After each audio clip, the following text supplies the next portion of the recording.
இன்றைக்கு நாளிதழில் இருக்கக்கூடிய சில தலையங்கங்களை பார்க்கலாம். ஒரு தலையங்கத்தை பற்றி சுருக்கமாக நம்ம விவாதிக்கலாம்.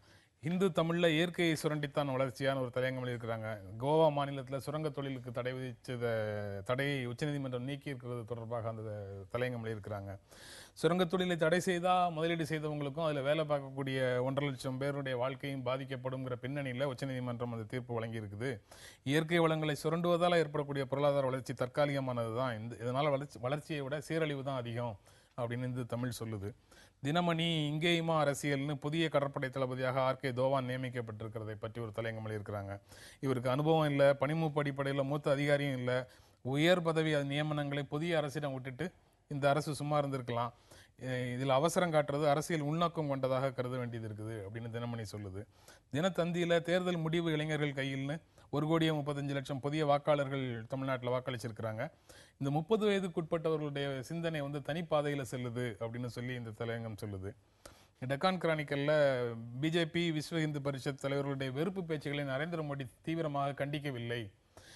இப்படி பேசுகிறவங்கள மோடி கண்டிக்காமல் இருக்கிறது, எச்சரிக்காமல் இருக்கிறது, அடுத்து வேறு யாராவது இப்படி பேசினாலும் இப்படி தான் செய்வாரோங்கிற எண்ணத்தை உண்டாக்குது. இந்துக்களின் வாக்குகளை பிரித்து மோடிக்கு ஆதரவாக திரட்டுவதற்காக இவ்வாறு செய்யப்படுகிறதோ அப்படிங்கிற சந்தேகத்தையும் விதைக்குதுன்னு டெக்கான் கிரானிக்கல் எழுதியிருக்கு. இந்தியன் எக்ஸ்பிரஸில் நடந்து முடிந்த வாக்குப்பதிவுகளில் வாக்கு சதவீதம் உயர்ந்திருக்கிறது. இது மக்களுடைய அரசியல் விழிப்புணர்வை காட்டுது, கல்வி அறிவு உயர்ந்திருக்கிறதையும் காட்டுது, மக்கள் மாற்றத்தை விரும்புகிறார்கள் என்பதையும் இதிலேருந்து புரிஞ்சுக்கலாம் அப்படின்னு இந்தியன் எக்ஸ்பிரஸ் சொல்லுது. டைம்ஸ் ஆஃப் இந்தியா தனியார் துறைக்கு எதிராக தேர்தல் பிரச்சாரங்கள் பற்றி தலையங்கம் எழுதியிருக்கிறாங்க. ஊழல், விலைவாசி உயர்வு, வளர்ச்சி, நிர்வாகம் இதெல்லாம் பற்றி பேசினாலும் தனியார் துறைக்கு எதிராகவும் கோஷங்கள் தேர்தல் பிரச்சாரத்தில் கேட்டுது. இந்த எதிர்ப்பு புதிய அரசாங்கத்திலையும் தொடர்ந்து வரக்கூடாது. ஒரு குறிப்பிட்ட தனியார் நிறுவனங்களை மட்டும் ஆதரிக்காமல் தொழில்துறை முழுமையான தொழில்துறைக்கும் புது அரசு ஆதரவாக இருக்க வேண்டும் அப்படின்னு டைம்ஸ் ஆஃப் இந்தியா தலையங்கம் எழுதியிருக்குது. தனியார் துறைக்கு எதிராக தேர்தல் களத்தில் ஒலித்த குரல்கள் அரசியலும் எதிரொலிக்க கூடாது அப்படின்னு சொல்ல வேண்டிய அவசியம் இப்போ அந்த நாளிதழுக்கு ஏன் வருது அப்படிங்கிறது புரியல. இல்லை, அந்த நாளிதழ் அதை சார்ந்த அவருடைய ஊடகங்கள் அவை எல்லாமே முழுக்க இங்கே தனியார் முதலாளிகள் சார்பாகவே தான் நடக்கக்கூடியவன்னு ரொம்ப வெளிப்படையாக தெரிஞ்ச விஷயம்.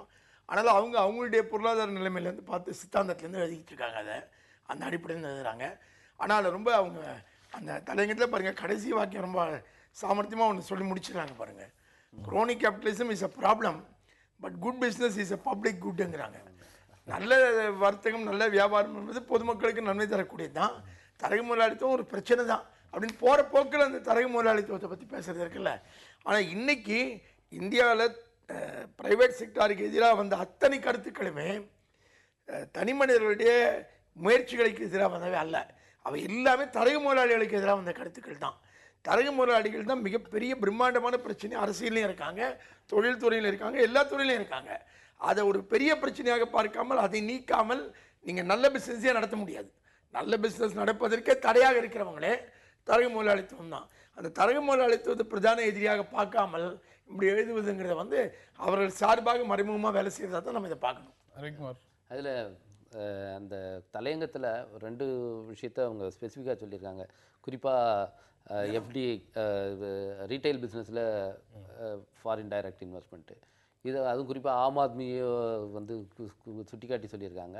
அது சரியான ஒரு கருத்தில். ஏன்னா இன்றைக்கி எதிர்ப்பு தெரிவிக்கிறவங்க இப்போ ஞானி அவர்கள் சொன்னது போல் தனி மனிதனுடைய முயற்சிகளுக்கு, வளர்ச்சிக்கான முயற்சிகளுக்கு யாரும் எதிர்ப்பு தெரிவிக்கல. யாருமே யாரும் இது பண்ணல. அந்த புன்னர்ஷிப்பை என்கரேஜ் பண்ணுங்கிறதா நம்முடைய நோக்கம். ஆனால் அதுக்கு பதிலாக எல்லாத்தையும் ஒழிச்சு ஒரு சில நபர்கள் கையில் ஒட்டுமொத்த பொருளாதாரத்தையும் ஒப்படைக்கிறது மட்டுமல்ல, இந்தியாவுடைய அரசியல் எதிர்காலத்தையும் ஒப்படைக்கிறது ரொம்ப ஆபத்தானதாக போகும். அதுதான் கண்டிக்கப்படுது. உதாரணத்துக்கு இப்போ சிஐஐக்கு புதுசாக ஒரு தலைவர் வந்திருக்கிறார். அவர் வந்ததும் ஒரு சில நாட்களுக்கு முன்னால் ஒரு பேட்டி கொடுத்துருந்தார்.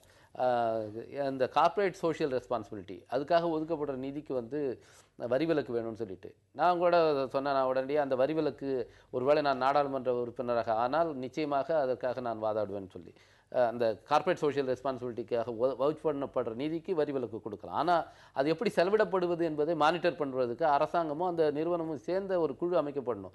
இதை நான் சட்டமன்ற உறுப்பினராக இருந்தபோதே வலியுறுத்தினேன். கொண்டு வரணும். சிஎஸ்ஆர் அதை கொண்டு வந்தால் நிச்சயமாக வந்து சிஎஸ்ஆர் மட்டும் இல்லை, ஞானி அவர் சொன்ன மாதிரி கார்ப்பரேட் செக்டாரை வந்து ஆர்டிஐ கீழே கொண்டு வரணும். நம்ம இது அந்த அண்ணாசாரே மூமெண்ட் சமயத்திலேயே கூட இதை வந்து தான் நாங்கள் எல்லாம் வலியுறுத்தணும். இது வந்து கார்ப்பரேட் செக்டரையும் இந்த இதுக்குள்ளார கொண்டு வரணும். அதனால் இப்படி வந்து ஒரு எதிராக பார்ப்பதில்லை. இப்போ உடனே அவங்க வந்து பேட் பண்ண ஆரம்பிக்கிறது இருக்கு பாருங்க இண்டஸ்ட்ரீஸுக்காக புது கவர்மெண்ட்டுக்கு முன்ன, அது வந்து சரியானதாக தெரியல.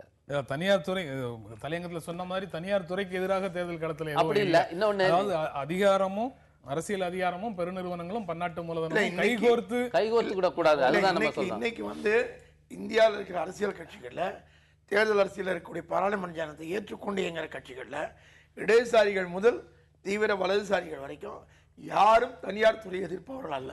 அடிப்படையில் தனியார் துறை வந்து என்ன அடிப்படையில் இருக்கணும், என்ன விதிகளுக்கு உட்பட்டு இயங்கணும், என்ன பொது நோக்கத்துக்கு இயங்கணுங்கிறத பத்தின கடுமையான கருத்துக்கள் தான் பேசப்படுது. வந்து பன்னாட்டு மூலதனத்துக்கும் யாரும் பெரிதாக எதிர்ப்பு எல்லாருமே என்ன விதிகள் அடிப்படையில் இது இயங்கணும், யார் சார்பாக இந்த விதிகள் இருக்குனாங்கிறத பற்றி தான் பேசிக்கிட்டு இருக்கோம். அதில் இன்னொரு இது சொன்னீங்க, வெறுப்பு பிரச்சாரத்தை மோடி அவர்கள் கண்டிக்கலன்னு சொல்லி.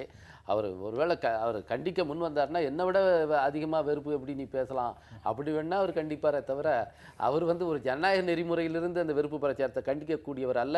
ஏனென்றால் அங்கே அவருடைய பாஸ்ட் ரெக்கார்ட்ஸ் அப்படி இருக்குது. அவரே வெறுப்பு பிரச்சாரத்தில் ஈடுபட்டு தான் மிகப்பெரிய அங்கே இனப்படுகொலைக்கு அவர் காரணமாக இருந்தார் என்பது எல்லாருக்கும் தெரிந்தது. இல்லை, அவர் என்ன சொல்ல போனால் அவர் கூட இப்போ இருக்கிறவங்க கடும் வெறுப்பு பிரச்சாரத்தில் ஈடுபடுவதற்கு இன்னொரு காரணம் இருக்கு. அதன் மூலமா மோடியை நல்லவர் போல காட்டுவதற்கான ஒரு முயற்சி தான் அது. ஏன்னா இவர் தான் வெறுப்பு பிரச்சாரத்தில் உச்சத்தில் இருக்கிறவர். அப்ப இவரை நல்லவராக காட்டணும்னா இவரோட மோசமா சுத்தி இருக்கிறவங்க இருந்தால் இவர் நல்லவரும் தோண ஆரம்பிக்கும்ல, அந்த முயற்சி தான் அது. நம்ம தொடர்ந்து பேசலாம் ஒரு இடைவேளைக்கு பிறகு.